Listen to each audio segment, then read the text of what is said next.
Selamat tinggal menantu bodoh, tenggelamlah engkau. Ucap ibu mertua sebelum tega mendorongku ke laut. Dia kira aku mati, namun 5 hari kemudian kubuat semua orang di rumahku terdiam kebingungan saat aku datang. Sebelum lanjut ke cerita selanjutnya, yuk subscribe dan like. Absen dulu di kolom komen ya ah. Uap tipis mengepul dari mangkuk porselen putih di hadapan Nania, membawa aroma kaldu ayam dan rempah yang seharusnya terasa hangat dan menenangkan. Namun, di ruang makan yang terasa sedingin es ini, aroma itu seolah menjadi saksi bisu dari drama yang akan segera terjadi. Lampu kristal besar yang menggantung di langit-langit membiaskan cahaya ke segala penjuru, menerangi meja makan dari kayu jati solid dan lantai marmer Italia yang mengilap, tetapi gagal menghangatkan suasana. Semua terasa sunyi sampai sebuah sendok perak diletakkan dengan denting keras di atas piring. Sumber suara itu adalah Ibu Ratna, ibu mertua Nania. Wajahnya yang masih menyisakan jejak kecantikan di usia 50-an itu menegang. Bibirnya yang dipoles lipstik merah marun terkatup rapat, dan matanya yang tajam menatap Nania seolah sedang memeriksa spesimen rendahan di bawah mikroskop. "Nania," panggilnya. Suaranya lembut namun dingin seperti bludru yang membungkus bongkahan es. "Kau yang memasak sup ini, kan?" Nania menelan ludah. Tenggorokannya terasa kering. "Iya, Bu. Seperti biasa." Begitu, Ibu Ratna mengambil serbet dan menyeka sudut bibirnya yang sebenarnya tidak kotor sama sekali. "Rasanya luar biasa asin. Apa kau mencoba mengawetkan lidah kami semua dengan garam?" Nania menunduk, merasakan pipinya memanas. Ia tahu persis takaran garam yang ia masukkan. Tidak mungkin seasin itu. Ini adalah permainan yang sama, yang dimainkan hampir setiap hari dengan skenario yang berbeda. Kemarin tentang kemeja Bima yang kurang licin, lusa tentang debu di belakang vas bunga. Selalu ada celah untuk membuatnya terlihat bodoh dan tidak becus. "Maaf, Bu. Mungkin tangan saya tadi sedikit bergetar," jawab Nania dengan suara pelan. Sebuah jawaban standar yang sudah ia hafal di luar kepala. Di seberang meja, Bima, suaminya, berdeham pelan. "Sudahlah, Ma. Hanya sup." Nania pasti tidak sengaja. Ia melirik Nania sekilas. Sebuah lirikan yang lebih terasa seperti permohonan agar Nania tidak memperpanjang masalah daripada sebuah pembelaan. Ibu Ratna tertawa kecil. Tawa yang tidak mengandung sedikit pun kebahagiaan. "Tidak sengaja? Bima, istrimu ini sudah hampir 2 tahun tinggal di sini. Setiap hari adalah tidak sengaja. Aku heran, bagaimana bisa sebuah perusahaan sebesar peninggalan orang tuanya dulu dikelola oleh orang-orang cerdas, tapi anak perempuan satu-satunya malah sebodoh ini. Nania, kapan kau akan pintar?" Kata-kata itu, tajam dan menghunjam, sudah menjadi makanan sehari-hari Nania. Ia memilih untuk diam, menggenggam erat sendoknya di bawah meja hingga buku-buku jarinya memutih. Ia tidak bodoh. Jauh dari itu. Sebelum menikah, ia adalah lulusan terbaik di jurusannya, seorang gadis yang mandiri dan penuh ide. Tapi cinta membuatnya buta. Ia rela menanggalkan semua kecerdasannya, berpura-pura menjadi kanvas kosong yang bisa dilukis sesuka hati oleh keluarga barunya, semua demi Bima. Demi menjaga keharmonisan rumah tangga yang ia kira bisa dibangun di atas pengorbanan. Setelah makan malam yang menyesakan itu selesai, Nania membersihkan meja dalam diam. Bima sudah menghilang ke ruang kerjanya, sementara Ibu Ratna duduk santai di sofa ruang keluarga, menonton sinetron dengan volume yang sengaja dikeraskan. Di dalam kamarnya yang luas dan mewah, Nania merasa seperti seorang tahanan. Ia menatap pantulan dirinya di cermin besar. Seorang wanita muda dengan mata yang mulai kehilangan sinarnya. Ia bertahan demi Bima, pria yang ia cintai sejak kuliah. Pria yang berjanji akan selalu melindunginya. Janji yang kini terdengar seperti lelucon pahit. Ia juga bertahan karena tidak punya siapa-siapa lagi. Sejak orang tuanya meninggal dalam kecelakaan, hanya Bima yang ia miliki. Harta warisan dari orang tuanya, termasuk saham mayoritas di perusahaan keluarga, semua dikelola oleh Dewan Wali dan baru akan sepenuhnya jatuh ke tangannya setelah 5 tahun pernikahan. Ibu Ratna tahu soal ini. Nania yakin, itulah salah satu alasan utama mertuanya itu masih bersedia menampungnya di rumah ini, selain untuk dijadikan bulan-bulanan. Tiba-tiba, pintu kamar diketuk pelan, lalu terbuka. Bima masuk dengan wajah serba salah. "Nania, kamu tidak apa-apa? Soal mama tadi." "Aku tidak apa-apa, Mas," potong Nania. Suaranya datar. Bima menghela napas. "Mama hanya..." "Ya, kamu tahu sendiri. Dia perfeksionis. Mungkin hari ini suasana hatinya sedang tidak baik." Nania ingin sekali berteriak. "Bukan hanya hari ini, Mas. Tapi setiap hari." Tapi ia menahannya. Percuma. Bima tidak akan pernah mengerti, atau lebih tepatnya, memilih untuk tidak mengerti. Bagi Bima, ibunya adalah segalanya. Belum selesai Bima berbicara, sosok Ibu Ratna muncul di ambang pintu. Ekspresinya berubah total. Wajahnya yang tadi kaku kini dihiasi senyum hangat yang tampak dipaksakan. Ia melangkah masuk, mendekati Nania. "Nania, sayang," katanya dengan nada yang dibuat semanis mungkin. "Maafkan ibu. Ya, tadi ibu hanya terbawa emosi. Pekerjaan di butik sedang banyak sekali, jadi ibu sedikit stres." Nania tertegun. Ini adalah sebuah pemandangan langka. Sebuah mutiara permintaan maaf yang ia tahu betul kepalsuannya. Ibu Ratna meraih tangan Nania dan menggenggamnya. Genggamannya terasa dingin. "Untuk menebus kesalahan ibu, dan agar kita semua bisa lebih rileks, ibu sudah merencanakan sesuatu." Matanya berbinar. Sebuah kilau aneh yang membuat bulu kuduk Nania berdiri. "Bagaimana kalau akhir pekan ini kita liburan keluarga? Hanya kita bertiga." Ibu sudah menyewa sebuah villa yang sangat indah di tepi pantai, di atas tebing yang menghadap langsung ke Laut Selatan. Pemandangannya spektakuler. Bima langsung antusias. "Wah, ide bagus, Ma. Sudah lama kita tidak liburan. Bagaimana, Nania? Kamu mau, kan?" Nania menatap wajah mertuanya yang tersenyum lebar. Senyum yang tidak sampai ke matanya. Ada sesuatu yang salah. Sangat salah. Nalurinya berteriak memberitahunya ada bahaya yang mengintai di balik tawaran manis ini. Sebuah villa di atas tebing, menghadap langsung ke laut. Gambaran itu entah kenapa terasa begitu mengerikan. Namun, saat melihat wajah Bima yang penuh harap, lidahnya keluh untuk menolak. Jika ia menolak, ia akan kembali dicap sebagai menantu pembangkang yang tidak tahu terima kasih. Ia terjebak. Dengan helaan napas yang nyaris tak terdengar, Nania memaksakan seulas senyum. "Tentu, Bu." Kedengarannya menyenangkan. "Bagus," seru Ibu Ratna, menepuk pelan punggung tangan Nania. "Kalau begitu sudah diputuskan. Bersiaplah, sayang. Ini akan menjadi liburan yang tidak akan pernah kau lupakan." Kalimat terakhir itu menggantung di udara, syarat akan makna tersembunyi.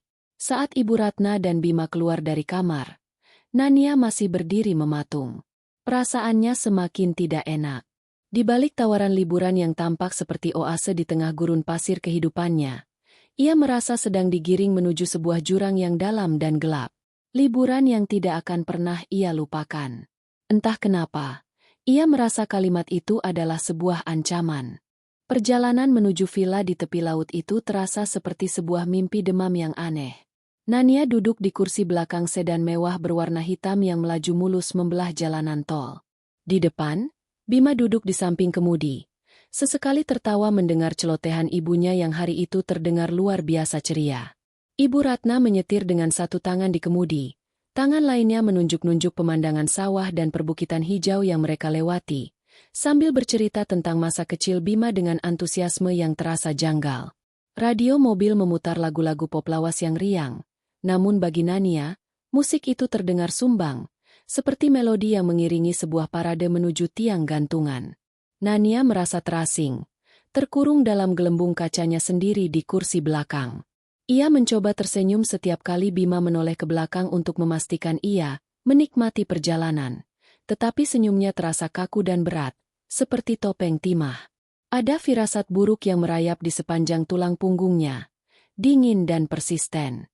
Firasat itu semakin kuat ketika ia melirik ke bagasi saat mereka berhenti di sebuah rest area.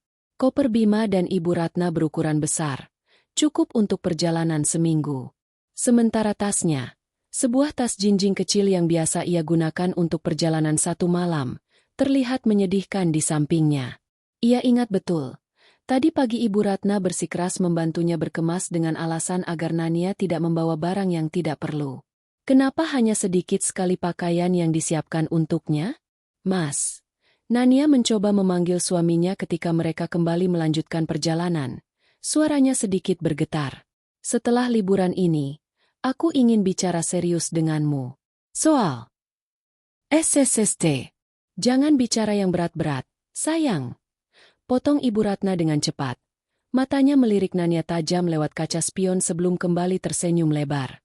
Kita ini mau liburan untuk bersenang-senang, melepaskan penat. Masalah bisa menunggu. Lihat itu. Pemandangannya indah sekali, bukan? Bima menoleh ke arah yang ditunjuk ibunya. Wah, iya, Ma. Indah sekali. Kamu lihat, Nania? Tenang sekali rasanya. Nania hanya bisa mengangguk pelan, lalu memalingkan wajahnya ke jendela. Percuma. Tembok tak kasat mata di antara dirinya dan Bima semakin tebal dan tinggi, dibangun bata demi bata oleh ibu mertuanya. Bima, arsitek dari tembok itu, sama sekali tidak menyadarinya. Nania merasa seperti sedang berteriak di dalam ruangan kedap suara. Tidak ada yang mendengarnya. Setelah menempuh perjalanan selama hampir 4 jam, mobil mereka akhirnya berbelok dari jalan utama, memasuki sebuah jalan pribadi yang sempit dan menanjak, diapit oleh pepohonan rimbun yang seolah menelan cahaya matahari. Udara seketika berubah menjadi lebih sejuk, membawa aroma garam dari laut yang belum terlihat. Jantung Nania berdebar semakin kencang. Di ujung jalan, sebuah bangunan modern berdiri megah, seolah menyatu dengan alam sekitarnya. Villa itu adalah sebuah mahakarya arsitektur minimalis dengan dinding-dinding kaca raksasa yang menghadap langsung ke hamparan Samudra Hindia yang biru dan tak terbatas. Bangunan itu bertengger dengan angkuh di puncak tebing karang, seolah menantang ombak yang mengganas di bawahnya. Pemandangannya memang spektakuler, seperti yang dikatakan Ibu Ratna. Namun, keindahan itu terasa liar, sunyi, dan mengancam. Suara deburan ombak yang menghantam karang terdengar seperti raungan konstan dari seekor binatang buas. Wow! Luar biasa! Ma, ini villa terbaik yang pernah aku lihat. Seru Bima. Matanya berbinar takjub saat ia keluar dari mobil. Ibu Ratna tersenyum puas. Tentu saja. Ibu memilih yang terbaik untuk kita. Ia menoleh pada Nania yang masih berdiri terpaku di samping mobil. Bagaimana, Nania? Kau suka? Nania hanya bisa mengangguk. Lidahnya terasa keluh. Villa itu indah, tetapi juga terasa sangat terisolasi. Tidak ada bangunan lain sejauh mata memandang. Hanya hutan di belakang dan lautan luas di depan. Mereka benar-benar sendirian. Bima, kamu tolong bawa barang-barang kita ke dalam. Ya, perintah Ibu Ratna dengan nada lembut. Nania, ayo ikut ibu sebentar. Mumpung mataharinya belum terbenam. Ada pemandangan yang harus sekali kau lihat. Rugi kalau dilewatkan. Sebelum Nania sempat menjawab, Ibu Ratna sudah meraih lengannya. Genggamannya terasa kuat. Bima, yang sibuk mengagumi arsitektur villa, hanya berkata, "Pergilah, sayang. Sepertinya Mama benar-benar ingin berbaikan denganmu. Ini kesempatan bagus." Lagi-lagi, Nania tidak punya pilihan. Ia membiarkan dirinya ditarik oleh ibu mertuanya menyusuri sebuah jalan setapak yang sempit di samping villa. Jalan itu berkelok-kelok di sepanjang bibir tebing. Di satu sisi adalah dinding batu yang ditumbuhi lumut. Di sisi lain adalah jurang yang menganga dengan pemandangan laut yang ganas di bawahnya. Angin bertiup kencang, menerbangkan rambut panjang Nania dan membuatnya sedikit terhuyung. Ibu Ratna berjalan di depannya, tampak sangat tenang dan familiar dengan jalan setapak itu. Dulu, waktu ibu masih muda, ibu sering datang ke tempat seperti ini. Katanya, suaranya hampir tertelan oleh deru angin dan ombak. Rasanya bebas. Semua masalah seolah lenyap di telan lautan. Nania tidak menjawab. Ia hanya fokus melangkah hati-hati, berusaha menjaga jarak dari tepi tebing yang curam. Perasaan tidak enak itu kini telah berubah menjadi rasa takut yang nyata. Ibu ingin bicara dari hati ke hati denganmu, Nania. Lanjut Ibu Ratna, tiba-tiba berhenti dan berbalik menghadapnya. Senyumnya yang tadi merekah kini lenyap, digantikan oleh ekspresi yang sulit diartikan. Selama ini mungkin Ibu terlalu keras padamu. Ibu hanya ingin yang terbaik untuk Bima. Kau mengerti, kan? Nania menatap mata mertuanya, mencari setitik ketulusan, namun tidak menemukannya. Yang ada hanya kilat dingin yang membuatnya merinding. Ayo, sebentar lagi, kata Ibu Ratna, kembali berjalan. Tempatnya di depan sana. Sangat indah. Mereka terus berjalan menjauh dari villa, menuju sebuah tanjung kecil, sebuah bongkahan batu karang yang menjorok lebih jauh ke laut. Itu adalah titik paling ujung, paling sepi, dan paling berbahaya. Matahari mulai turun di ufuk barat, melukis langit dengan warna jingga, merah muda, dan ungu yang dramatis. Pemandangan itu begitu indah, sebuah keindahan yang terasa menyakitkan karena Nania tahu ia tidak sedang menikmatinya. Ia merasa seperti seekor domba yang digiring ke altar persembahan. Saat mereka tiba di ujung tanjung, Ibu Ratna berhenti dan membalikkan badannya. Mereka kini berdiri berhadapan. Di belakang Nania adalah jalan setapak yang sempit, dan di belakang Ibu Ratna adalah langit senja dan lautan yang tak bertepi. Angin laut meniup syal sutra Ibu Ratna hingga berkibar-kibar. Bagaimana? Tanya Ibu Ratna. Suaranya kini terdengar berbeda. Lebih dalam dan tanpa kepura-puraan. Indah, bukan? Tempat yang sempurna untuk sebuah perpisahan. Jantung Nania seolah berhenti berdetak. Ia mundur selangkah. Matanya membelalak ngeri. Akhirnya, ia mengerti. Ini bukan liburan. Ini adalah sebuah eksekusi. Kata, eksekusi, menggema di benak Nania, membekukan darah di pembuluh nadinya dan membuat kakinya terasa seperti terpaku di atas batu karang yang dingin. Angin laut yang tadinya hanya terasa sejuk kini terasa seperti embusan napas kematian, membawa aroma garam yang pekat dan menusuk. Langit senja yang indah di belakang Ibu Ratna mendadak terlihat seperti kobaran api neraka. Sebuah latar yang ironis untuk kebenaran yang baru saja terungkap. Apa maksud Ibu? Bisik Nania. Suaranya nyaris hilang ditelan deru ombak yang menghantam tebing di bawah mereka. Rasa takut yang murni dan primitif mencengkeram hatinya, membuatnya sulit bernapas. Ibu Ratna tertawa. Sebuah tawa serak yang penuh dengan kemenangan dan kebencian.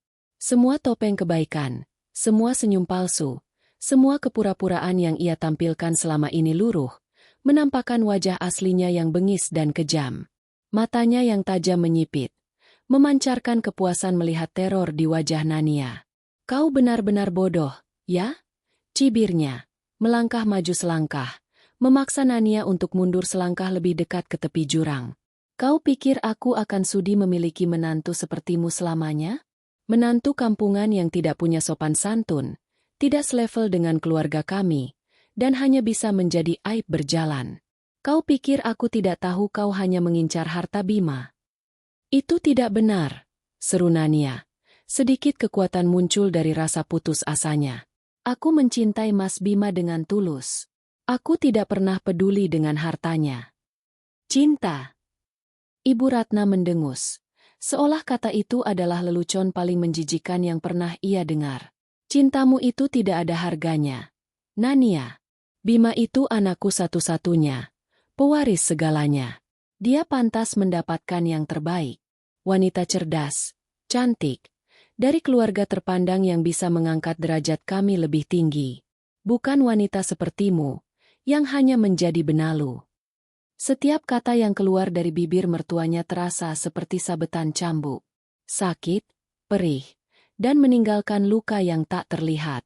Nania menatap wanita di hadapannya.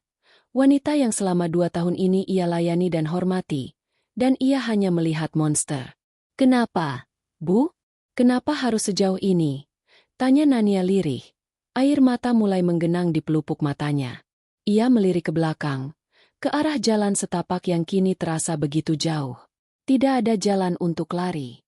Karena kau tidak mau pergi secara baik-baik, jawab Ibu Ratna dengan dingin. Aku sudah memberimu banyak kesempatan. Aku sudah membuat hidupmu tidak nyaman. Berharap kau cukup pintar untuk angkat kaki dari rumahku. Tapi kau, dengan kepolosanmu yang memuakan itu, terus bertahan. Kau pikir aku tidak tahu soal warisan orang tuamu? Kau pikir aku akan membiarkan saham perusahaan sebesar itu jatuh ke tanganmu? Lalu kau akan mengendalikan anakku? Tidak akan pernah. Semuanya menjadi jelas. Harta, status, dan kebencian murni. Itulah alasan dibalik semua ini. Bukan karena sup yang keasinan atau kemeja yang kurang licin. Itu semua hanya bagian dari permainan kejam untuk menghancurkannya secara perlahan. Nania menggelengkan kepalanya. Masih tidak percaya. Di kejauhan, ia bisa melihat siluet villa yang mulai menyalakan lampunya. Bima ada di sana. Suaminya. Mas Bima. Dia tahu soal ini. Pertanyaan itu membuat Ibu Ratna tersenyum sinis. Bima.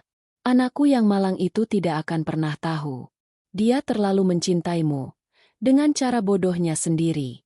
Tapi jangan khawatir. Dia akan segera melupakanmu. Di matanya, dan di mata semua orang, kau akan menjadi korban kecelakaan yang tragis. Menantu kesayangan yang terpeleset saat menikmati pemandangan senja. Sungguh akhir yang puitis, bukan? Rasa dingin yang menusuk menjalar di sekujur tubuh Nania. Ia menyadari bahwa ia sendirian. Tidak akan ada yang menolongnya. Dalam sepersekian detik yang terasa seperti keabadian, Nania teringat ponsel di saku blusnya. Dengan gerakan refleks yang gemetar, jarinya yang berada di dalam saku menekan tombol samping beberapa kali, berharap bisa mengaktifkan perekam suara darurat yang pernah ia atur. Mungkin sia-sia, tapi itu satu-satunya perlawanan yang bisa ia pikirkan. Melihat kepasrahan di mata Nania, Ibu Ratna merasa waktunya telah tiba. Ia melangkah maju sekali lagi. Kini jarak mereka hanya 1 lengan. Wajahnya yang dipenuhi kebencian terlihat jelas di bawah sisa cahaya senja. Sudah cukup sandiwaranya. Nania, waktunya kau menyingkir dari kehidupan kami. Ia mengangkat tangannya, bersiap untuk mendorong. Nania memejamkan matanya. Bayangan wajah orang tuanya dan kenangan singkatnya bersama Bima berkelebat di benaknya. Rasa marah yang membara tiba-tiba meledak di dalam dadanya, mengalahkan rasa takutnya. Kemarahan pada Bima yang lemah, pada mertuanya yang keji, dan pada dirinya sendiri yang terlalu lama diam. Tepat saat itu, Ibu Ratna membisikkan kata-kata terakhirnya. Kata-kata yang akan terukir selamanya dalam ingatan Nania. Suaranya dingin, tanpa emosi, seperti seorang hakim yang membacakan vonis mati. Selamat tinggal menantu bodoh, tenggelamlah engkau. Sebuah dorongan yang kuat dan tanpa ampun menghantam dadanya. Nania kehilangan keseimbangan. Dunia seolah terbalik. Teriakan tertahan di tenggorokannya saat tubuhnya terlempar ke belakang, melewati tepi tebing. Untuk sesaat, ia merasa melayang di udara. Rambutnya berkibar ditiup angin.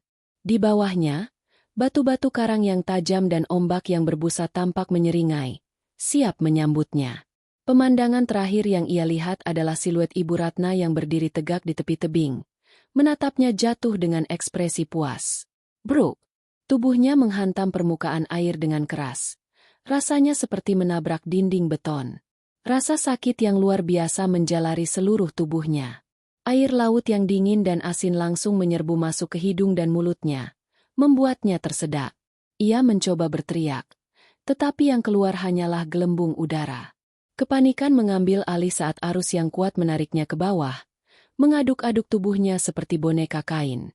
Ia mencoba menggapai permukaan, tetapi kakinya terasa berat dan pandangannya mulai kabur. Gelapnya lautan menelannya bulat-bulat, merenggut kesadarannya sedikit demi sedikit. Di atas tebing, Ibu Ratna berdiri diam selama beberapa saat, memastikan tidak ada tanda-tanda kehidupan di permukaan air yang bergolak. Setelah yakin rencananya berhasil, ia menarik napas dalam-dalam, lalu membalikkan badannya. Ekspresi kemenangannya seketika berubah. Ia merusak tatanan rambutnya, menggores lengannya dengan kukunya sendiri, dan mulai terisak. Air mata buaya mengalir deras di pipinya. Kemudian, ia berlari kembali ke villa, sambil meneriakkan nama Bima dengan histeris. Bima! Tolong! Bima! Nania! Nania terpeleset. Sementara itu, di kedalaman laut yang dingin dan gelap, Nania berhenti meronta. Kegelapan total memeluknya, dan kesadarannya memudar menjadi kehampaan. Kegelapan yang memeluk Nania bukanlah akhir. Justru, itu adalah sebuah jeda singkat sebelum insting bertahan hidup yang paling purba mengambil alih. Tepat ketika paru-parunya terasa akan meledak karena kekurangan oksigen, sebuah sentakan adrenalin yang dahsyat memaksanya membuka mata di dalam air asin yang perih. Kepasrahan berganti menjadi perlawanan membabi buta. Ia menendang dan mengayuhkan tangannya dengan sisa-sisa tenaga, berjuang melawan arus yang menariknya ke kedalaman. Kemarahan memberinya kekuatan. Bayangan wajah Ibu Ratna yang tersenyum puas terlintas di benaknya, menyulut api perlawanan yang lebih panas dari rasa sakit di tubuhnya. Aku tidak akan mati. Tidak seperti ini. Tidak demi membiarkannya menang. Kepalanya akhirnya berhasil menembus permukaan air. Ia terbatuk hebat, memuntahkan air laut yang sempat tertelan sambil megap-megap menghirup udara malam yang dingin. Ombak besar terus menghantamnya, membuatnya kembali tenggelam dan muncul berulang kali. Di antara deburan ombak, ia bisa melihat lampu-lampu villa di puncak tebing yang tampak seperti bintang-bintang jauh yang mengejek. Ia bisa membayangkan sandiwara yang sedang berlangsung di sana, tangisan palsu, kepanikan yang direkayasa, dan suaminya yang dirundung duka tanpa tahu kebenaran yang mengerikan. Rasa lelah mulai merayap, dan harapan kembali menipis. Saat itulah tangannya membentur sesuatu yang keras dan kasar. Sebuah batang kayu besar, mungkin bagian dari pohon tumbang yang terbawa arus, mengapung di dekatnya. Dengan sisa tenaga terakhir, Nania memeluk batang kayu itu seerat-eratnya. Kayu itu menjadi pelampung keselamatannya, satu-satunya jangkar di tengah lautan yang mengamuk. Waktu seolah kehilangan makna. Menit terasa seperti jam, dan jam terasa seperti selamanya. Nania hanya bisa berpegangan, membiarkan arus laut membawanya entah kemana. Dinginnya air mulai membuat tubuhnya mati rasa, dan kesadarannya timbul tenggelam. Ia hanyut dalam keadaan antara hidup dan mati. Tubuhnya lemah tetapi tekadnya untuk bertahan hidup tetap menyala. Ia berjanji pada dirinya sendiri, jika ia selamat, ia akan kembali. Bukan sebagai Nania yang lemah dan bodoh, tetapi sebagai badai yang akan menghancurkan semua kebohongan mereka. Fajar menyingsing dengan ragu-ragu di ufuk timur, membiaskan cahaya abu-abu di permukaan laut yang mulai tenang. Saat itulah sebuah perahu nelayan kecil yang terbuat dari kayu, dengan ket biru yang sudah banyak terkelupas, muncul di kejauhan. Di atas perahu itu, seorang lelaki tua dengan kulit legam terbakar matahari dan wajah yang dipenuhi kerutan pengalaman sedang menarik jalannya dengan sabar. Namanya Pak Karta. Ia telah melaut sejak sebelum matahari terbit. Sebuah rutinitas yang telah ia jalani selama lebih dari 50 tahun. Ketika ia menarik jalannya, matanya yang masih awas menangkap sesuatu yang aneh. Bukan ikan, bukan pula sampah lautan yang biasa ia temukan. Itu adalah seonggok benda yang mengapung, berpegangan pada sebatang kayu besar. Awalnya ia mengira itu hanya boneka atau tumpukan kain, tetapi ketika perahunya semakin dekat, ia terkesiap. Itu adalah sesosok manusia. Seorang wanita. Dengan sigap, Pak Karta mengarahkan perahunya mendekat. Ia melihat seorang wanita muda dengan rambut panjang yang acak-acakan menutupi wajahnya yang pucat pasi. Bibirnya membiru karena kedinginan, dan ia tampak tidak sadarkan diri. Tanpa pikir panjang, Pak Karta mengulurkan tangannya yang kasar dan kuat, menarik tubuh Nania yang lemas dari air ke atas perahunya. Tubuh itu terasa sangat dingin, nyaris tanpa tanda-tanda kehidupan. Astagfirullah, gumam Pak Karta. Hatinya terenyuh melihat kondisi Nania. Ia segera melepas kemeja flanel lusuhnya dan menyelimuti tubuh Nania, mencoba memberikan sedikit kehangatan. Ia memeriksa denyut nadi di leher Nania. Lemah, tetapi masih ada. Wanita ini masih hidup. Pak Karta segera melupakan jalannya dan ikan-ikan yang mungkin terperangkap di dalamnya. Menyelamatkan nyawa ini jauh lebih penting. Ia menyalakan mesin tempel perahunya dan memutar haluan, melaju cepat kembali ke daratan, menuju desa nelayan kecil dan terpencil tempat ia tinggal. Gubuk Pakarta berdiri tidak jauh dari bibir pantai. Sebuah bangunan sederhana yang terbuat dari kayu dan bambu, beratapkan rumbia. Di sanalah istrinya, Bu Anjani, seorang wanita parubaya yang baik hati, menyambutnya dengan cemas. Ia terkejut bukan main melihat suaminya pulang lebih awal sambil membopong seorang wanita yang tak sadarkan diri. "Ya Tuhan, Pak, siapa ini?" tanyanya panik. "Ketemu di laut, Bu. Masih hidup. Cepat siapkan air hangat dan selimut tebal," perintah Pakarta dengan tenang. Mereka membawa Nania masuk ke dalam satu-satunya kamar di gubuk itu dan membaringkannya di atas dipan bambu yang beralaskan tikar pandan. Dengan telaten, Bu Anjani membersihkan wajah Nania dari air garam dan pasir, mengganti pakaiannya yang basah kuyup dengan daster bersih miliknya, lalu menyelimutinya dengan beberapa lapis selimut tebal. Pakarta membuatkan air jahe hangat, dan dengan sabar mereka mencoba memasukkannya sedikit demi sedikit ke mulut Nania yang terkunci rapat. Selama berjam-jam, Nania terbaring tak sadarkan diri, sesekali mengigau dan tubuhnya gemetar hebat. Ia terjebak dalam mimpi buruk, mengulang kembali detik-detik mengerikan saat ia didorong dari tebing. Pasangan suami istri tua itu tidak pernah meninggalkannya. Mereka menjaganya bergantian, mengompres dahinya yang mulai demam, dan berdoa untuk keselamatannya. Menjelang sore, Nania akhirnya membuka matanya perlahan. Hal pertama yang ia lihat adalah atap rumbia yang rendah dan dinding bambu yang anyamannya sudah sedikit usang. Aroma minyak kayu putih dan bau laut yang khas memenuhi udara. Ia mencoba bergerak, tetapi seluruh tubuhnya terasa sakit dan kaku. "Enduk, sudah sadar?" Sebuah suara lembut menyapanya. Nania menoleh dan melihat wajah Bu Anjani yang tersenyum teduh di sampingnya. Di belakangnya, Pakarta berdiri dengan wajah lega. Nania bingung. Di mana dia? Siapa orang-orang ini? Ingatannya kembali secara perlahan, seperti pecahan kaca yang menyusun kembali sebuah gambar utuh. Tebing, senja, senyum keji Ibu Ratna, dan gelapnya lautan. Air mata mengalir tanpa bisa ia bendung. Bukan air mata kesedihan, melainkan air mata kelegaan karena ia masih bisa merasakan sakit, masih bisa bernapas, dan yang terpenting, ia masih hidup. "Jangan takut, Enduk. Kamu aman di sini," kata Pakarta dengan suara beratnya yang menenangkan. "Aku menemukanmu di laut tadi pagi. Namaku Karta." Nania mencoba berbicara, tetapi tenggorokannya terasa kering dan sakit. Yang keluar hanya suara serak. "Terima kasih." Bu Anjani mengusap lengannya dengan lembut. "Istirahatlah dulu. Jangan banyak pikiran. Tenagamu belum pulih." Di gubuk sederhana yang jauh dari kemewahan dan kepalsuan hidupnya yang lama itu, Nania menemukan sebuah harapan. Ditelan oleh ombak kebencian, ia justru ditemukan oleh kebaikan yang tulus. Ia tahu, ini bukanlah akhir dari ceritanya. Ini adalah awal dari sebuah kelahiran kembali. 5 hari. Di dunia yang Nania tinggalkan, 5 hari mungkin hanya berlalu dengan cepat, diisi dengan jadwal rapat, acara sosial, dan rutinitas kosong. Namun di gubuk kecil di tepi pantai ini, 5 hari terasa seperti sebuah era, sebuah masa transisi yang mengupas Nania lapisan demi lapisan hingga hanya menyisakan intinya yang paling keras dan murni. Hari pertama dan kedua dihabiskannya dalam kabut demam dan rasa sakit.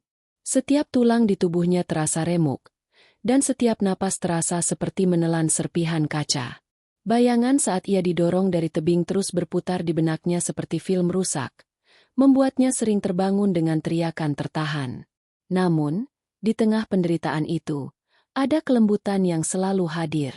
Tangan keriput Bu Anjani yang dengan sabar menyuapinya bubur hangat, suara berat Pakarta yang menceritakan kisah-kisah laut untuk menenangkannya, dan aroma sup ikan sederhana namun bergizi yang perlahan memulihkan kekuatannya. Kebaikan mereka yang tulus dan tanpa pamrih adalah obat paling mujarab. Sesuatu yang tidak pernah ia rasakan di rumah mertuanya yang megah namun dingin. Pada hari ketiga, demamnya turun. Kekuatan fisiknya mulai kembali, dan bersamaan dengan itu, kejernihan pikirannya pun datang. Ia mulai bisa duduk di dipan, menatap laut dari jendela kecil kamar. Lautan itu tidak lagi terlihat menakutkan. Justru, ia melihatnya sebagai saksi bisu, tempat pembaptisan yang telah menenggelamkan Nania yang lama, Nania yang naif, penurut, dan selalu berusaha menyenangkan semua orang dengan mengorbankan dirinya sendiri. Nania yang itu telah mati di dasar laut. Yang selamat dan terbaring di gubuk ini adalah orang yang berbeda. Kesedihan atas pengkhianatan Bima dan kekejaman Ibu Ratna tidak lagi terasa seperti luka menganga yang perih. Perlahan tapi pasti, kesedihan itu membeku, mengkristal menjadi sesuatu yang lebih dingin, lebih tajam, dan lebih kuat, sebuah tekad. Tekad untuk membalas. Ia menyadari bahwa kebodohannya yang sesungguhnya bukanlah karena ia tidak pintar, tetapi karena ia memilih untuk tidak menggunakan kepintarannya. Ia memilih untuk diam demi menjaga keharmonisan palsu, sebuah kesalahan fatal yang hampir merenggut nyawanya. Tidak akan lagi. Transformasi mental itu mencapai puncaknya pada hari keempat. Sore itu, Pak Karta pulang dari pasar ikan di kota kecamatan terdekat. Ia membawa beberapa ekor ikan yang dibungkus dengan lembaran koran bekas. Saat Bu Anjani membuka bungkusan itu di dapur, Nania yang sedang membantunya mengupas bawang, tak sengaja melihat sebuah foto di halaman koran yang sudah lecek dan berbau amis itu. Jantungnya seolah berhenti berdetak. Itu adalah fotonya. Foto pernikahannya dengan Bima. Di bawah foto itu, sebuah judul tercetak tebal. Menantu pengusaha ternama hilang misterius di laut, diduga terpleset dari tebing. Tangannya gemetar saat ia mengambil lembaran koran itu. Ia membaca artikel itu kata demi kata. Artikel itu mengutip sumber kepolisian yang mengatakan tidak ada tanda-tanda kekerasan dan ini murni kecelakaan. Ada juga kutipan wawancara singkat dengan Bima, suaminya. Saya sangat terpukul, kata Bima di koran itu. Dia adalah segalanya bagi saya. Saya masih berharap ada keajaiban. Di samping artikel itu, ada foto lain yang lebih besar. Foto Ibu Ratna yang sedang dipapah keluar dari villa. Wajahnya disembunyikan di balik kacamata hitam besar, tampak begitu rapuh dan berduka. Sandiwara yang sempurna. Air mata Nania yang ia kira sudah kering, kini mengancam akan tumpah lagi. Tapi kali ini bukan karena kesedihan. Ini adalah air mata amarah. Enduk, kamu kenapa? Tanya Bu Anjani cemas, melihat wajah Nania yang pucat pasi. Nania menelan ludah, menekan gejolak di dadanya. Ia melipat koran itu dengan rapi. Tidak apa-apa, Bu. Hanya teringat sesuatu. Ia harus tenang. Ia tidak boleh gegabah. Malam itu, Nania tidak bisa tidur. Artikel di koran itu menjadi bahan bakar yang menyalakan kembali api di dalam dirinya. Mereka tidak hanya mencoba membunuhnya, mereka juga mencoba menghapus eksistensinya dengan sebuah kebohongan besar. Melukisnya sebagai wanita ceroboh yang mati karena kesalahannya sendiri. Mereka meremehkannya, bahkan dalam kematiannya sekalipun. Saat itulah, sebuah ingatan melintas. Sebuah tindakan refleks di detik-detik terakhirnya di atas tebing. Ponselnya. Ia ingat betul jarinya menekan tombol samping, mengaktifkan perekam suara. Keesokan paginya, pada hari kelima, Nania merasa jauh lebih baik. Ia sudah bisa berjalan-jalan perlahan di sekitar gubuk, merasakan hangatnya pasir pantai di telapak kakinya. Ia menghampiri Bu Anjani yang sedang menjemur pakaiannya yang basah, pakaian yang ia kenakan saat kejadian itu. Bu, boleh saya lihat bajunya sebentar? Tanyanya dengan suara tenang. Bu Anjani mengambil blus yang sudah kering itu dan memberikannya pada Nania. Dengan jantung berdebar kencang, Nania merogoh saku kecil di bagian dada. Kosong. Rasa panik mulai menjalari dirinya. Oh, ponselmu ya, Enduk? Kata Bu Anjani. Ada di dalam, di atas meja. Sudah rusak sepertinya. Terendam air laut. Kemarin ibu keluarkan dari saku supaya bajunya bisa dicuci bersih. Nania bergegas masuk ke dalam. Di atas meja kayu kecil, tergeletak ponselnya yang kini tak lebih dari seonggok rongsokan. Layarnya retak dan bodinya penuh goresan. Ia mencoba menyalakannya, tetapi sia-sia. Ponsel itu sudah mati total. Harapan yang baru saja tumbuh seolah akan padam. Tapi Nania tidak menyerah. Ia teringat sesuatu yang lain. Kartu memori. Dengan hati-hati, menggunakan ujung peniti yang ia temukan, ia membuka slot kartu SIM dan memori. Di dalamnya, tersembunyi sebuah benda kecil berwarna hitam. Kartu microSD. Ia mengeluarkan kartu memori itu dan menggenggamnya erat di telapak tangannya. Benda kecil ini mungkin satu-satunya bukti yang ia miliki. Rekaman suara Ibu Ratna. Bukti kejahatannya. Mungkin tersimpan di dalamnya. Ini adalah senjatanya. Menggenggam kartu memori itu, Nania menatap lautan sekali lagi. 5 hari yang lalu, lautan ini adalah kuburannya. Hari ini, lautan ini adalah saksi kelahirannya kembali. Rencananya mulai terbentuk di kepalanya. Jelas dan tajam. Ia tahu apa yang harus ia lakukan. Dan untuk pertama kalinya dalam 5 hari, sebuah senyum tipis, senyum yang dingin dan penuh perhitungan, terukir di bibirnya. Permainan baru saja akan dimulai. Senyum dingin yang terukir di bibir Nania saat fajar hari kelima bukanlah senyum sesaat. Itu adalah segel dari sebuah sumpah yang tak terucap. Sebuah janji pada dirinya sendiri yang ditempa dalam dinginnya lautan dan api pengkhianatan. Menggenggam kartu memori kecil di tangannya, ia tidak lagi merasa seperti korban yang terombang-ambing. Ia merasa seperti seorang prajurit yang akhirnya menemukan senjatanya. Namun, senjata itu tidak akan ada gunanya jika ia tidak bisa menggunakannya. Dan untuk menggunakannya, ia harus menjadi orang yang sama sekali baru. Langkah pertama dari kelahirannya kembali dimulai dengan sebuah permintaan sederhana. Pagi itu, setelah sarapan dengan sup ikan buatan Bu Anjani, ia menghampiri wanita baik hati itu yang sedang merapikan jala tua di teras. "Bu," panggil Nania dengan suara yang tenang dan mantap. Sangat berbeda dari bisikan ragu-ragu beberapa hari yang lalu. "Apakah ibu punya gunting yang tajam?" Bu Anjani menatapnya dengan heran. "Gunting? Tentu. Ada gunting kain di kotak jahit." "Untuk apa?" enduk. Nania hanya tersenyum tipis. "Hanya ingin merapikan sesuatu, Bu." Dengan gunting kain yang sedikit berkarat di tangannya, Nania masuk ke dalam kamar. Ia berdiri di depan sebuah cermin kecil yang retak, yang hanya bisa memantulkan sebagian wajahnya. Di pantulan cermin itu, ia masih melihat sisa-sisa Nania yang lama, seorang wanita dengan rambut hitam panjang tergerai, simbol kelembutan dan kepasrahan yang selalu dipuji Bima. Rambut yang sama, yang selalu ia rawat dengan baik, kini terasa seperti belenggu dari masa lalunya. Tanpa ragu sedikit pun, ia mengambil segenggam besar rambutnya, mengangkatnya, dan kres. Suara gunting memotong helaian rambutnya terdengar begitu tegas di keheningan gubuk. Potongan pertama jatuh ke lantai tikar, disusul oleh potongan-potongan berikutnya. Ia tidak berhenti sampai rambutnya kini hanya tersisa sebahu, dengan potongan yang tidak rata dan terkesan acak-acakan. Namun di matanya, itu sempurna. Itu adalah pernyataan perang. Ia menatap pantulan dirinya di cermin retak itu. Wajahnya masih sama, tetapi matanya berbeda. Tatapannya kini tajam, dingin, dan penuh dengan tujuan. Nania yang lama telah benar-benar lenyap, terkubur bersama guntingan rambutnya di lantai. Langkah kedua adalah mencari bantuan. Ia tahu kartu memori itu adalah kunci, tetapi ia tidak punya cara untuk membukanya. Ia menemui Pak Karta yang sedang memperbaiki perahunya di pantai. "Pak," sapanya sambil membawa segelas kopi panas. Enduk. Sudah kuat jalan jauh rupanya." Sambut Pak Karta dengan senyum ramahnya. Nania duduk di atas pasir di sampingnya. "Pak, saya butuh bantuan." Dengan singkat dan tanpa menyebutkan detail yang akan membahayakan Pak Karta, ia menjelaskan bahwa ia memiliki sebuah bukti penting dalam kartu memori yang rusak karena air laut.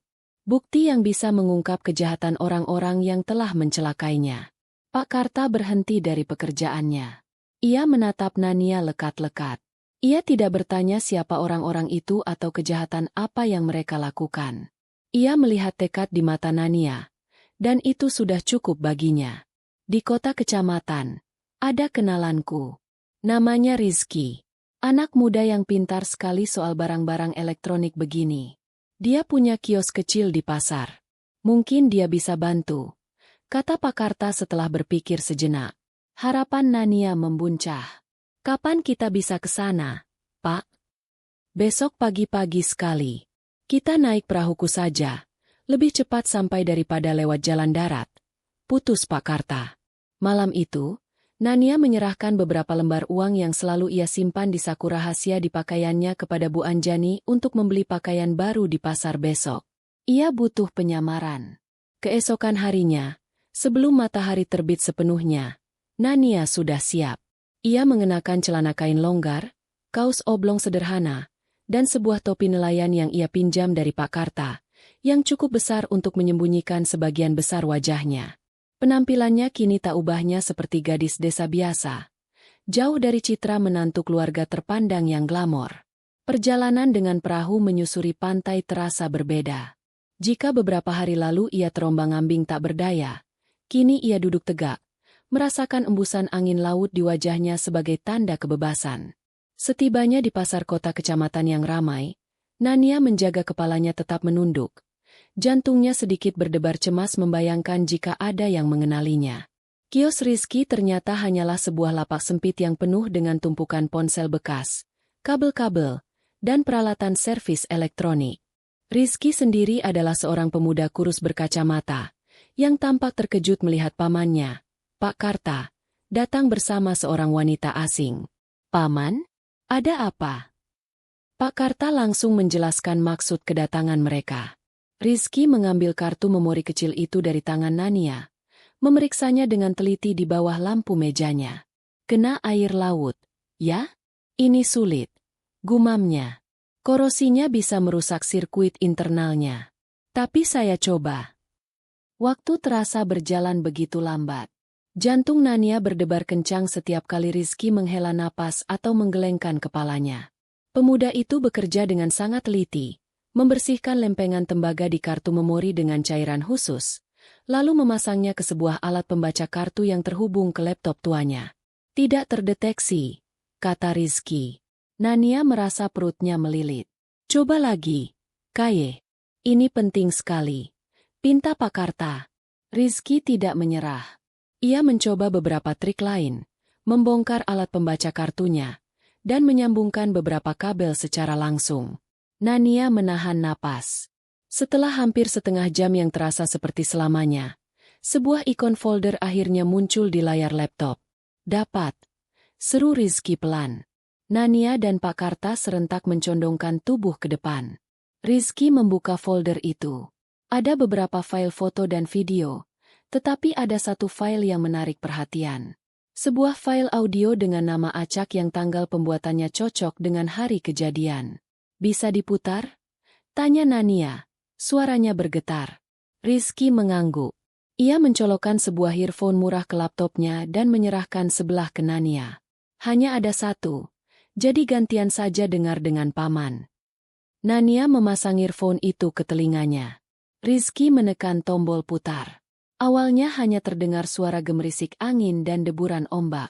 Lalu, ia mendengarnya. Suara Ibu Ratna, jelas dan tajam, menghinanya dengan kata-kata keji. Jantungnya terasa seperti diremas saat ia mendengar suaranya sendiri yang ketakutan. Dan puncaknya, kalimat itu, kalimat yang menghantuinya dalam mimpi buruk. "Selamat tinggal menantu bodoh, tenggelamlah engkau." Diikuti oleh suara teriakannya, suara tubuh yang menghantam air, dan suara tawa kemenangan Ibu Ratna yang samar sebelum rekaman itu berhenti. Nania menarik earphone itu dari telinganya. Napasnya terengah-engah. Matanya berkaca-kaca, bukan karena sedih, tapi karena amarah yang membara dan kelegaan yang luar biasa. Ia berhasil. Bukti itu ada. "Engkau." Ia memberikan earphone itu pada Pak Karta. Wajah nelayan tua itu mengeras karena marah saat mendengarkan rekaman yang sama. Setelah selesai, ia hanya menatap Nania dan mengangguk pelan. Sebuah anggukan yang penuh dukungan. "Salin file itu ke ponsel baru ini, Kaye," kata Pak Karta sambil menunjuk sebuah ponsel bekas yang paling murah di etalase. "Dan juga ke flash disk." Dengan bukti kejahatan yang kini tersimpan aman di beberapa perangkat, Nania merasa kelahiran kembalinya telah sempurna. Ia bukan lagi hanya seorang penyintas. Ia kini adalah seorang pemburu. Dan ia tahu persis siapa mangsanya. 5 hari setelah tragedi rekayasa di tebing itu, rumah megah keluarga Prasetyo diselimuti oleh suasana duka yang hikmat, atau setidaknya, itulah yang ingin mereka tampilkan. Malam itu adalah puncak dari sandiwara mereka. Acara tahlilan untuk mendoakan arwah Nania, menantu yang mereka proklamirkan telah tiada. Udara yang biasanya dipenuhi aroma parfum mahal dan obrolan bisnis, kini sengaja dibuat berat dengan wangi dupa dan bunga sedap malam yang menyengat. Karpet-karpet tebal digelar di ruang tengah yang luas, tempat para tamu undangan duduk bersila, menciptakan ilusi kesalehan dan duka yang mendalam. Bintang utama dalam drama ini, tentu saja, adalah Ibu Ratna.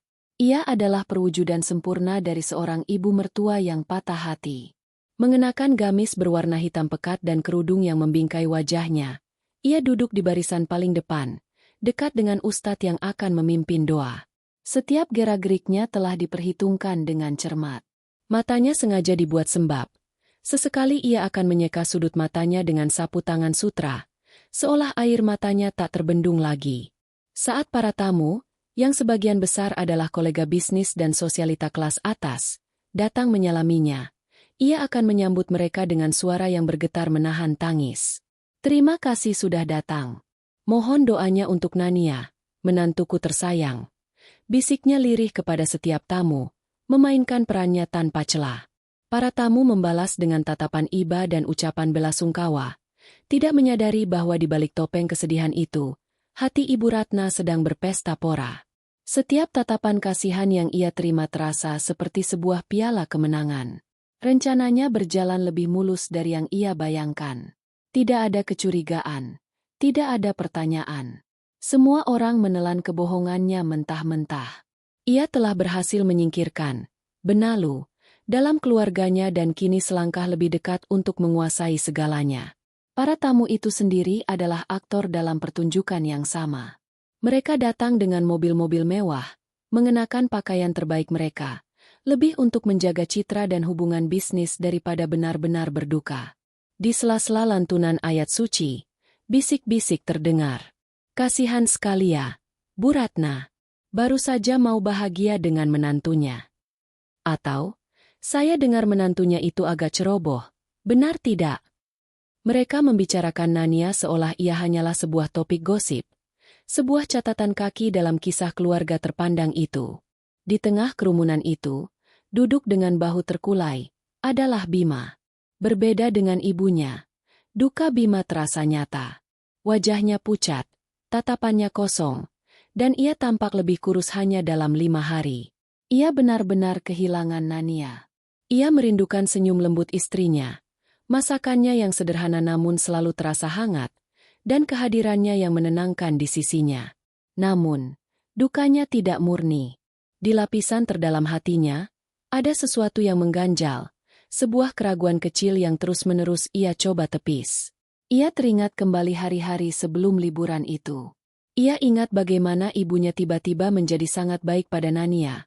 Sebuah perubahan drastis yang terasa janggal. Ia ingat ekspresi dingin di mata ibunya setiap kali ia memuji Nania. Dan yang paling menghantuinya adalah cerita ibunya tentang kejadian itu. Nania terpleset saat mencoba mengambil foto. Bima, ibu sudah berusaha menariknya, tapi tidak sempat. Begitu kata ibunya sambil terisak. Bima ingin mempercayainya. Ia harus mempercayainya. Karena alternatifnya terlalu mengerikan untuk dipikirkan. Bahwa ibunya, wanita yang melahirkannya, adalah seorang monster. Maka, ia memilih untuk menekan semua keraguan itu dalam-dalam, menguburnya di bawah rasa bersalah. Ia merasa bersalah karena tidak bisa melindungi Nania, karena membiarkannya pergi ke tepi tebing itu hanya berdua dengan ibunya. Rasa bersalah ini begitu besar sehingga menutupi kecurigaannya. Malam ini, dengan mengikuti acara tahlilan, ia berharap bisa menemukan kedamaian, sebuah penutupan atas tragedi yang menimpa hidupnya. Ia menatap ibunya yang tampak begitu hancur, dan ia pun memaksa dirinya untuk percaya pada air mata buaya itu. Suasana menjadi semakin khusyuk ketika Ustadz memulai ceramahnya. Suaranya yang berat dan menenangkan mengisi seluruh ruangan. Ia berbicara tentang takdir, tentang keikhlasan, dan tentang bagaimana Tuhan memanggil pulang hamba-Nya yang terbaik. Ironisnya, setiap kata-kata bijak itu terasa seperti belati yang menusuk Bima, sementara bagi Ibu Ratna, itu adalah musik pengantar tidur yang menenangkannya. Ia merasa dosanya telah diputihkan. Kejahatannya telah terkubur bersama jasad Nania yang tak pernah ditemukan. Ia merasa aman. Marilah kita bersama-sama, dengan hati yang ikhlas, kita kirimkan doa terbaik kita untuk almarhumah Nania binti. Ustadz itu berhenti sejenak, menoleh pada Ibu Ratna untuk menanyakan nama ayah Nania. Ibu Ratna terdiam sesaat. Ia bahkan tidak pernah peduli untuk mengingat nama ayah dari menantu yang begitu ia benci. Setelah jeda yang canggung, ia akhirnya menjawab dengan asal. Saat itulah, ketika semua orang menundukkan kepala, bersiap untuk memulai puncak doa bersama, terdengar suara derit pelan dari pintu utama yang berat. Awalnya tidak ada yang memperhatikan, mengira itu hanya suara angin malam. Namun, derit itu berlanjut, dan pintu kayu jati yang kokoh itu perlahan terbuka, membawa masuk hembusan angin malam yang membuat beberapa lilin di ruangan itu bergetar. Keheningan yang tadinya khusyuk kini terasa berbeda. Ada sesuatu yang janggal. Beberapa tamu yang duduk di dekat pintu mengangkat kepala mereka. Penasaran. Ustadz menghentikan sejenak ucapannya. Bima, yang merasakan perubahan atmosfer, perlahan mengangkat wajahnya yang sembab. Pandangannya mengikuti tatapan tamu-tamu lain, mengarah ke ambang pintu yang kini terbuka sepenuhnya, menampakkan sebuah siluet berdiri melawan cahaya remang dari teras. Siluet itu membeku sesaat di ambang pintu, seolah memberikan waktu bagi setiap pasang mata di ruangan itu untuk mencerna anomali yang baru saja terjadi. Angin malam yang menyusup masuk terasa lebih dingin dari seharusnya, membawa serta aroma garam laut yang samar, seolah lautan sendiri telah datang untuk mengantarkan tamunya. Keheningan yang tadinya khusyuk kini berubah menjadi tegang, syarat dengan tanda tanya dan ketakutan purba akan hal-hal yang tak dapat dijelaskan. Lantunan doa terhenti di ujung lidah sang ustadz. Para tamu saling berpandangan, berbisik tanpa suara, mencoba mencari konfirmasi dari wajah orang lain atas apa yang mereka lihat. Perlahan, sosok itu melangkah maju dari remangnya teras, masuk ke dalam sorotan cahaya keemasan dari lampu kristal raksasa yang menggantung di tengah ruangan. Dan saat itulah, napas kolektif seluruh hadirin seolah terenggut paksa. Itu seorang wanita. Pakaiannya sangat sederhana, hanya celana kain longgar berwarna gelap dan kaos oblong biasa. Pakaian yang lebih pantas dikenakan di pasar ikan daripada di sebuah acara duka di rumah semewah ini. Rambutnya pendek, dipotong sebahu dengan gaya yang terkesan acak-acakan. Sangat kontras dengan citra menantu lemah lembut berambut panjang yang selama ini mereka kenal. Wajahnya lebih tirus, kulitnya sedikit lebih gelap seolah terbakar matahari. Namun tidak ada yang bisa menyangkal siapa wanita itu. Mata itu. Sorot mata yang dulu selalu menunduk malu-malu kini menatap lurus ke depan, tajam dan tanpa emosi, memancarkan ketenangan yang mengerikan. Nania? Sebuah bisikan gemetar lolos dari bibir salah seorang tamu wanita. Cukup keras untuk didengar di tengah keheningan yang mematikan itu. Nama itu menyebar seperti gelombang kejut ke seluruh ruangan, mengubah kebingungan menjadi kengerian. Beberapa orang yang lebih tua mulai bergumam, menyebut asma Tuhan, mengira arwah penasaran telah datang menuntut doa. Yang lain, yang lebih modern, berpikir ini adalah semacam lelucon kejam atau ada seorang penipu yang memiliki kemiripan luar biasa. Bagi Bima, dunia di sekelilingnya seolah runtuh menjadi serpihan-serpihan lambat. Jantungnya berhenti berdetak sesaat sebelum kembali berpacu dengan liar, memompa darah dingin ke seluruh tubuhnya. Sosok yang berdiri di sana adalah istrinya. Ia mengenali setiap lekuk wajah itu, cara bibir itu terkatup rapat, dan tahi lalat kecil di atas alis kirinya. Tapi ini bukan Nania yang ia kenal. Nanianya lembut, rapuh, dan selalu mencari perlindungan di matanya. Wanita ini tampak seperti terbuat dari baja. Tidak mungkin, desisnya pada dirinya sendiri. Pikirannya kacau.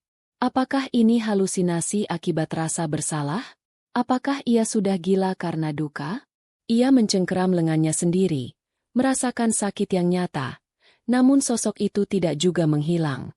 Sosok itu terus berjalan mendekat. Namun, reaksi yang paling dramatis datang dari sang aktris utama, Ibu Ratna. Ketika pertama kali melihat sosok itu, matanya menyipit karena kesal. Siapa yang berani mengacaukan acaranya yang begitu sempurna? Namun ketika cahaya menerangi wajah Nania, kekesalan itu menguap, digantikan oleh kilat kebingungan, yang kemudian melebar menjadi horor murni.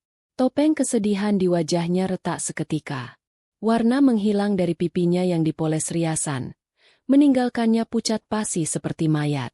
Sapu tangan sutra yang ia genggam jatuh dari tangannya yang gemetar. Bagaimana bisa? Jeritan tanpa suara itu bergema di dalam kepalanya. Dia sudah mati. Aku mendorongnya sendiri. Aku melihatnya ditelan ombak. Pikiran rasionalnya menolak apa yang matanya lihat. Ini pasti penipu. Seseorang yang disewa oleh musuh bisnisnya untuk mempermalukan keluarganya. Ya, itu pasti alasannya. Namun, jauh di lubuk hatinya yang paling gelap, sebuah ketakutan yang dingin mulai merayap naik. Ketakutan bahwa keajaiban, atau kutukan, telah terjadi. Nania tidak mengucapkan sepatah kata pun. Ia tidak perlu. Kehadirannya saja sudah cukup untuk menghancurkan seluruh sandiwara yang telah dibangun dengan susah payah. Ia terus berjalan maju. Langkahnya mantap dan terukur di atas lantai marmer yang dingin. Setiap ketukan sepatunya yang sederhana terdengar seperti genderang perang di telinga Ibu Ratna. Para tamu secara refleks memberi jalan, menciptakan sebuah koridor di antara mereka, seolah mereka adalah rakyat jelata yang menyingkir untuk memberi jalan pada seorang ratu yang baru saja merebut kembali tahtanya. Semua mata tertuju padanya, mengikuti setiap gerakannya dengan napas tertahan. Ia melewati Bima tanpa meliriknya sedikit pun. Bagi Nania, pria itu seolah tidak ada di sana, hanya perabot tak berarti di dalam ruangan. Ia terus berjalan hingga berhenti tepat di tengah ruangan, beberapa langkah di depan tempat Ibu Ratna duduk bersimpuh. Di sana, di bawah tatapan puluhan saksi, Nania akhirnya berhenti. Ia tidak tersenyum. Ia tidak menangis. Ia hanya berdiri diam, posturnya tegak, dagunya terangkat. Ia membiarkan keheningan itu menggantung di udara, membiarkan teror mencengkeram hati ibu mertuanya. Dan ia menatap. Tatapannya terkunci pada Ibu Ratna. Itu bukanlah tatapan kebencian yang membara, bukan pula tatapan kesedihan seorang korban. Itu adalah sesuatu yang jauh lebih menakutkan. Tatapan dingin seorang hakim yang telah siap membacakan vonis. Tatapan yang seolah berkata, "Aku di sini. Aku tahu apa yang kau lakukan. Dan permainanmu telah berakhir." Waktu seolah berhenti. Ibu Ratna balas menatap. Matanya membelalak ngeri. Mulutnya terbuka sedikit seolah ingin berteriak tetapi tidak ada suara yang bisa keluar. Seluruh keangkuhan dan kekuasaannya luruh di bawah tatapan itu, meninggalkannya sebagai seorang wanita tua yang ketakutan, yang rahasia terkelamnya baru saja kembali dari dasar lautan untuk menghantuinya. Keheningan yang membeku di ruangan itu akhirnya pecah, bukan oleh suara tangisan atau teriakan, melainkan oleh tawa serak yang dipaksakan. Tawa itu datang dari Ibu Ratna. Ia bangkit perlahan. Tubuhnya yang gemetar ia paksa untuk berdiri tegak. Ia menunjuk Nania dengan jari yang bergetar hebat, dan tawanya berubah menjadi teriakan histeris yang melengking. "Hantu! Arwah penasaran! Pergi kau dari sini!" Pekiknya. Suaranya menggema di ruangan yang sunyi. "Atau kau pasti penipu. Seseorang yang dibayar untuk menghancurkan keluarga kami. Siapa kau? Siapa yang menyuruhmu?" Itulah pertahanan terakhirnya. Penyangkalan total. Logikanya yang panik mencoba menciptakan narasi yang bisa diterima. Narasi di mana ia masih menjadi korban. Para tamu mulai berbisik-bisik. Beberapa tampak ketakutan. Yang lain terlihat bingung. Mungkin benar, pikir mereka. Mungkin ini seorang penipu yang wajahnya sangat mirip. Tragedi seperti ini seringkali mengundang orang-orang aneh yang ingin mengambil keuntungan. Bima, yang akhirnya berhasil menguasai keterkejutannya, melangkah maju. "Nania, benarkah itu kau?" Tanyanya dengan suara serak. Matanya dipenuhi harapan dan ketakutan yang saling bertentangan. Nania mengalihkan tatapan dinginnya dari Ibu Ratna ke Bima untuk pertama kalinya. Hanya sedetik. Namun tatapan itu cukup untuk membuat Bima mundur selangkah. Tidak ada lagi kehangatan di sana. Tidak ada lagi cinta. Yang ada hanyalah kekosongan yang dingin. Kau masih menanyakannya. Suara Nania terdengar untuk pertama kalinya. Tenang, datar, dan jernih, tanpa getaran emosi sedikit pun. Suara itu begitu kontras dengan teriakan histeris Ibu Ratna, sehingga semua orang langsung terdiam untuk mendengarkan. Setelah 5 hari kau menangisiku, kau bahkan tidak bisa mengenali istrimu sendiri, Bima? Kata-kata itu seperti tamparan bagi Bima. Ia terdiam, tak mampu menjawab. Jangan dengarkan dia, Bima. Dia penyihir. Ibu Ratna kembali berteriak. Kini mulai melangkah maju seolah ingin menyerang Nania. Dia datang untuk mengacaukan doa kita. Ustadz, tolong usir perempuan ini. Namun, Nania tidak bergerak. Ia membiarkan Ibu Ratna mendekat. Membiarkan semua orang melihat kegilaan di mata wanita tua itu. Ketika Ibu Ratna hanya berjarak beberapa langkah darinya, Nania perlahan mengangkat tangannya. Bukan untuk melawan, melainkan untuk menunjukkan sebuah benda kecil yang ia genggam. Sebuah pemutar audio digital sederhana, yang terhubung dengan kabel ke sebuah speaker portabel kecil yang ia keluarkan dari saku celananya yang lain. Anda benar, Bu, kata Nania dengan nada yang sama datarnya. Saya memang datang untuk mengacaukan doa. Doa palsu Anda. Jari jempolnya menekan tombol play. Keheningan kembali menyelimuti ruangan. Namun kali ini bukan keheningan karena keterkejutan, melainkan karena antisipasi. Selama sepersekian detik, yang terdengar hanyalah desis statis yang samar. Lalu, suara itu muncul. Suara yang familiar bagi semua orang di ruangan itu. Suara Ibu Ratna. Kau pikir aku akan membiarkan benalu sepertimu hidup bahagia dengan anakku? Kau pikir aku tidak tahu tentang warisan kakekmu yang jatuh ke tanganmu? Kau naif. Nania. Terlalu naif. Rekaman itu sedikit terdistorsi oleh suara angin laut, tetapi setiap kata terdengar jelas dan tajam. Wajah Ibu Ratna membeku. Ia mengenali suaranya sendiri, mengenali kata-kata beracun yang ia ucapkan di tepi tebing itu. Para tamu mulai saling berpandangan, kali ini dengan ekspresi yang sama sekali berbeda. Rasa iba mereka menguap, digantikan oleh kengerian dan rasa ingin tahu yang mengerikan. Bima menatap ibunya. Mulutnya ternganga. Ia menggelengkan kepalanya pelan, seolah tidak percaya dengan apa yang ia dengar. Rekaman itu berlanjut, memuntahkan semua kebencian yang telah Ibu Ratna pendam. Selama ini aku harus berpura-pura baik padamu. Menantu bodoh. Tidak selevel. Kau hanya aib bagi keluarga ini. Setiap hinaan yang terekam adalah paku yang menancap di peti mati reputasi Ibu Ratna. Wajah para sosialita yang tadi menatapnya dengan kasihan, kini berubah menjadi tatapan jijik dan penghakiman. Mereka sedang menyaksikan kejatuhan salah satu dari mereka secara langsung. Lalu, tibalah pada bagian puncaknya. Kalimat yang menjadi vonisnya. Selamat tinggal menantu bodoh, tenggelamlah engkau.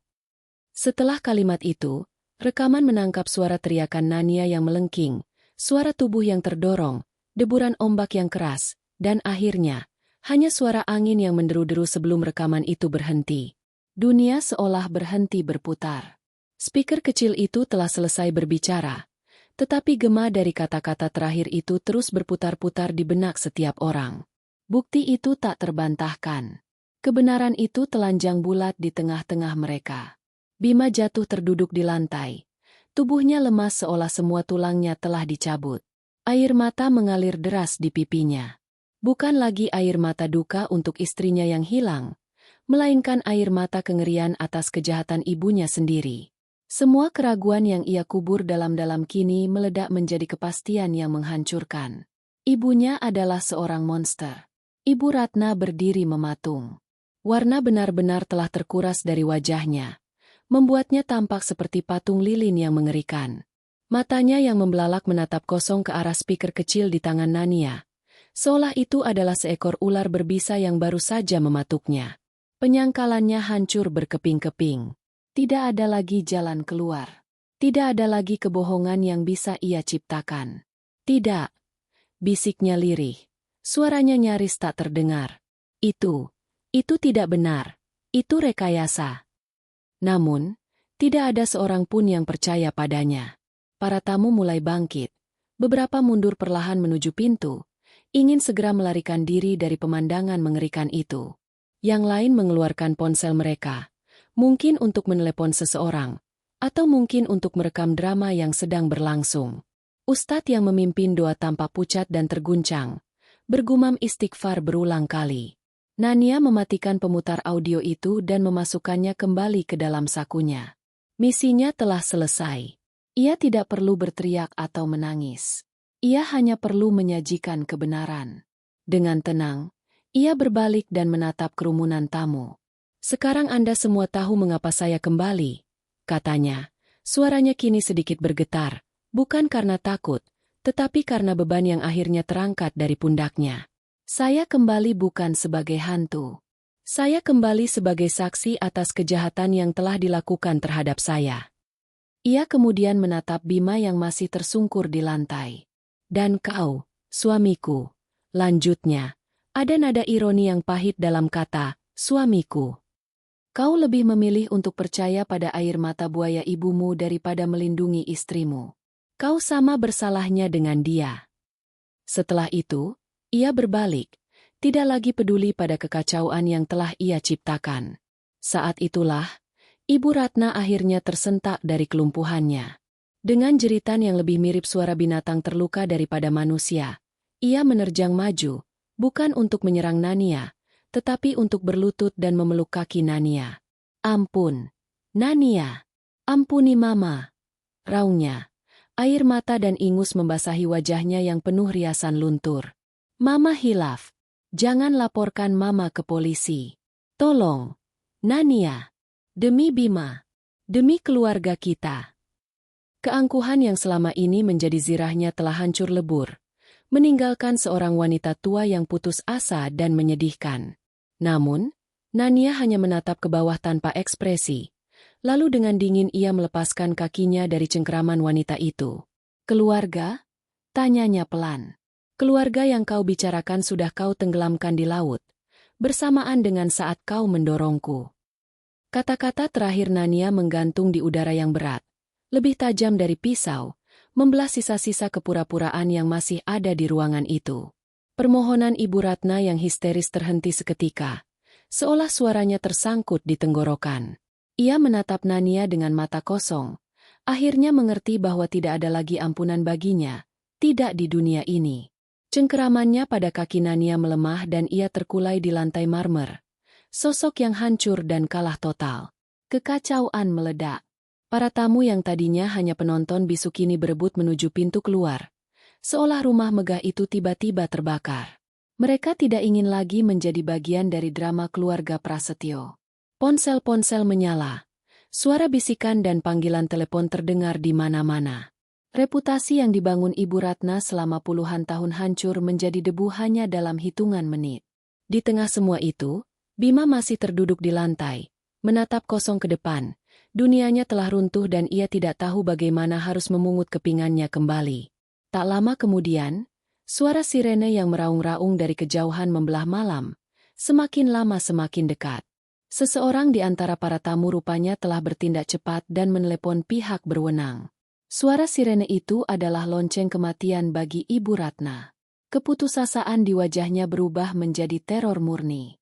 Ia mencoba merangkak, mungkin untuk lari, mungkin untuk bersembunyi, tetapi tubuhnya sudah tidak lagi patuh pada perintah otaknya.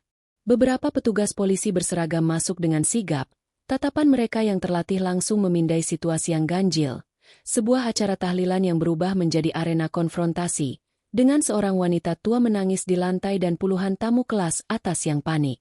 Nania berdiri tegak di tengah semua itu, sebuah pilar ketenangan di tengah badai. Seorang petugas senior mendekatinya dengan hati-hati. "Bisa jelaskan apa yang terjadi di sini, Bu?" Tanpa banyak bicara, Nania mengeluarkan kembali pemutar audio dari sakunya dan menyerahkannya. "Ini bukti percobaan pembunuhan terhadap saya," katanya dengan suara yang mantap.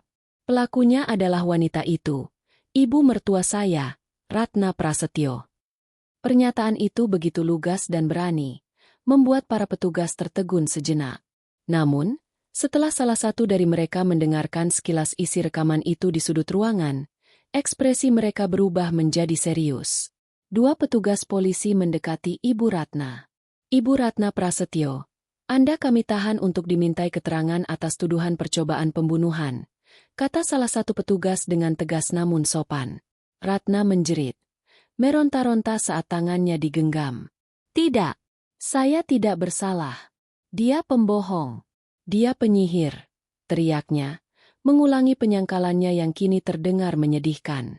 Namun, tidak ada lagi yang mendengarkannya. Ia digiring keluar dari rumah yang selama ini menjadi istananya. Kilatan lampu kamera dari para wartawan yang entah bagaimana sudah berkumpul di depan gerbang menyambutnya, menangkap gambar wajahnya yang semrawut dan penuh air mata. Momen kejatuhannya diabadikan untuk menjadi santapan publik keesokan harinya. Setelah Ibu Ratna dibawa pergi dan sebagian besar tamu telah pergi, hanya menyisakan keheningan yang canggung, Bima akhirnya bangkit. Ia berjalan terhuyung-huyung mendekati Nania. Wajahnya adalah potret kehancuran. Nania, aku minta maaf, bisiknya, suaranya parau. Aku tidak tahu. Aku bersumpah aku tidak tahu ibu bisa melakukan hal sekeji itu. Aku bodoh, aku buta. Ia mengulurkan tangannya, mencoba menyentuh lengan Nania, mencari sisa-sisa kehangatan yang dulu pernah ada.